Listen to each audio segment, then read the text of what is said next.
ሰላም ሰላም ጥዕና ሃብለይ እንኳን ናብ ጽጋብ ወለይ ኪዳን ዩቲዩብ ቻናል ብሰላም መጻኹም።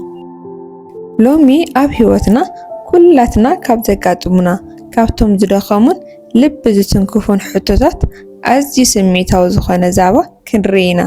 እቲ ዛዕባ ድማ ስለምንታይ ኢና ንሓደ ሰብ ክንርስዖ ዝኸብደና ዝብል እዩ። ኣብ ህይወትና ምስ ሓደ ሰብ ተራኺብና ጽቡቕ ይኹን ሕማቕ እዋናት ንሕልፍ ኢና። ግና እቲ ግዜ ክሓልፍ ከሎ እቲ ሰብ ካብ ህይወትና ወፂኡ ክኸድ ከሎ ንሕና ግን ካብ እሙሮና ክንውፅኦ ንፅዕር።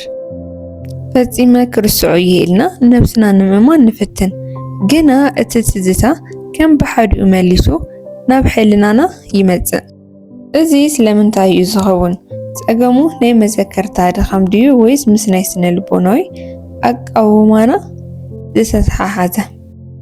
መብዛሕቲና ሰባት ነዚ ሕቶ እዚ ክንምልሶ ከለና ብግልጽነት ነሕልፎ። ግና ስነ ልቦና ስምዒት ደቂ ሰባት ካብቲ ንጽባሕ ዝረአ ላዕለዋይ ገጽታ ንላዕሊ ብዕምቆ ዝተኣሳሰረ እዩ። ኣብ ናይ ሎማንቲ ቪድዮና ስለምንታይ እዩ ንሓደ ሰብ ክንርስዖ ዝኸብደና ዝብል ሓቅታት ሒዘልኩም መፅእ ኣለኹ። ክሳብ መጨረሻ ላይክ፣ ኮመንት፣ ሳብስክራይብ፣ ሼር እንዳገበርኩም ክሳብ መጨረሻ ምሳይ የጽንሑ። ቀዳማይ ዝለዓለ ስምዒታዊ ምትእስሳር እዩ። ምስቲ ሰብ ኣብ ዝነበረና እዋን ብዝለዓለ መጠን ሓጎስ፣ ፍቕሪ ወይ ድማ ጓሂ እንተሕሊፍና እሙሮና ነቲ እዋን ከም ኣገዳሲ ዳታ ቀንዲ መዝገብ ይሕዞ። ኣብ ስነ ልቦናዊ ፍቕሪ ወይ ድማ ዕርክነት እቲ ናይ ምትእስሳር ሆርሞን ኣብ እሙሮና ብዕምቀት ስለ ዝሰርሕ ነቲ ሰብ ምስ ሙሉእ ህይወትና ኣተሓሒዙ ክንሪኦ ይገብረና። ስምዒታዊ ብርቱዕ ተመክሮ ዘለዎ ነገር ከዓ ብቐሊሉ ካብ እሙሮና ክጠፍእ ኣይኽእልን እዩ። እሙሮና ነቲ ሰብ ንምርሳዕ ክጽዕር እንከሎ እቲ ኣብቲ እዋን ዝፍጠር ውውእ ስምዒት ግን ከም መከላኸሊ ሓይሊ ደው ይብል። ካልኣይ ሓያል ናይ መዘከርታ መርበብ እዩ። እሙሮና ንጉዳያት ናይ ርክብ መርበብ እዩ ዝዝክር። ንኣብነት ሓደ ሙዚቃ ወይ ድማ ሓደ መዝሙር እንተሰሚዕና ወይ ድማ ሓደ ቦታ ምስ እንኸይድ ወይ ከዓ ሓደ ፍሉይ ጨና ምስ እነሽትት ብቕፅበት ነቲ ሰብ ናብ ትዝታና ይመልሶ። እዚ ብዘይ ድሌትና ዝመጽእ ፍጻመ መዘኻኸሪ ምልክታት ነቲ ሰብ ክንርስዖ ዝገብር ፈተነ ይስዕሮ። እንሰምዖም እንሪኦም ነገራት ሁሉ ነቲ ሰብ ስለ ዝዘክሩና ክንርስዖም ክንጽሕር እንከለና እውን ዝያዳ ናብ ሕልናና ብቐሊሉ ይመጽእ። ሳልሳይ ዘይተወድኡ ጉዳያት ርክብና ምስቲ ሰብ ብሃንደበት ወይ ድማ ብዘይንጹር መወዳእታ ምዝዛዘም። ንኣብነት ብዘይ መብርሂ ምፍልላይ፣ መብጻዕታት ከይተፈጸሙ ምፍላይ ወይ ድማ እቲ ሰብ ብዘይ ምኽንያት ምስ ተሰወረ እሙሮና ነቲ ጉዳይ ዘይተወድአ ዘይተዛዘመ ጉዳይ ኢሉ ይወስዶ። እሙሮና ንዘይተወድኡ ነገራት ብቐሊሉ ክርስዖም ኣይኽእልን እዩ። ስራሕ ብፍርቂ ዝተረፈ ይመስሎ። መብዛሕትኡ ግዜ ስለምንታይ ከምኡ ይኸውን እንታይ ክገብር ነይሩኒ ብምባል መሊሱ ናብቲ ሰብ ክንምለስ ይዳርኸና። እዚ ድማ ነቲ ትዝታ ንኸይጠፍእ ሓይሊ ይህቦ። ራብዓይ ንባዕልና ንምርሳዕ እንገብሮ ጻዕርታት እዩ። ሓደ ሰብ ፈጺምካ ክትርስዖ ኣለኒ ኢልካ ክትሓስብ ምስ እትጅምር ብኣንጻሩ እቲ ነገር ዝያዳ የረጋግጽ።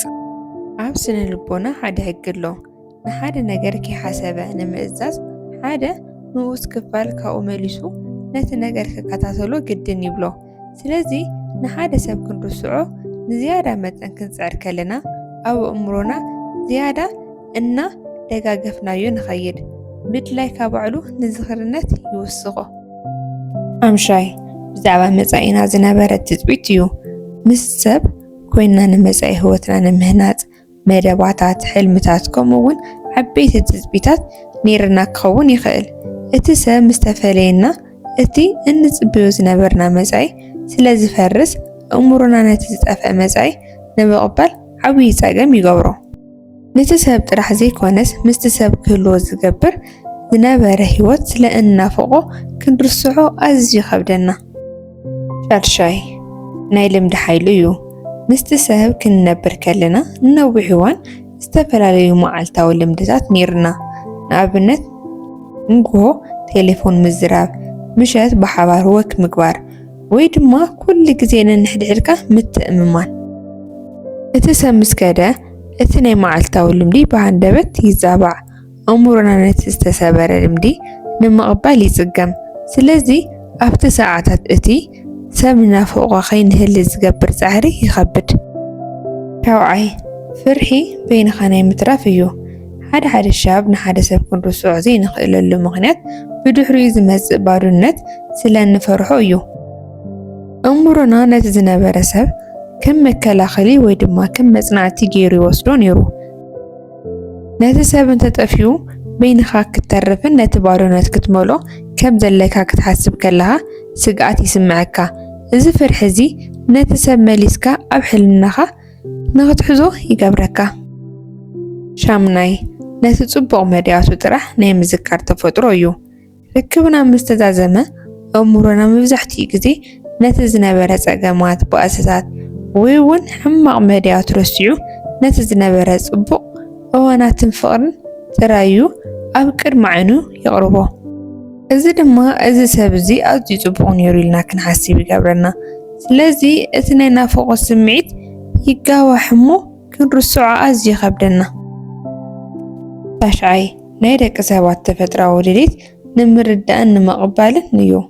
ሓደ ሰብ ብዘይግቡእ ምኽንያት ክንፍልዮ ከለና ሕሊናና ስለምንታይ ከምኡ ተፈጺሙ ገለ ጊጋ ድየ ገይረ ብምባል መልሲ ይደሊ። እቲ መልሲ ካብቲ ሰብ ምስ ዘይርከብ ኣእምሮና ነቲ ሕቶ ንምምልላስ መሊሱ ናብቲ ሰብ ክንሓስብ የገድደና። እዚ ድማ ነቲ ሰብ ኣብ ሕሊናናን ብህያውያንን ክንጸንሕ ይገብሮ። ኣስራይ ናይ ማሕበራዊ መርበብን ከባብን ጽልዋን እዩ።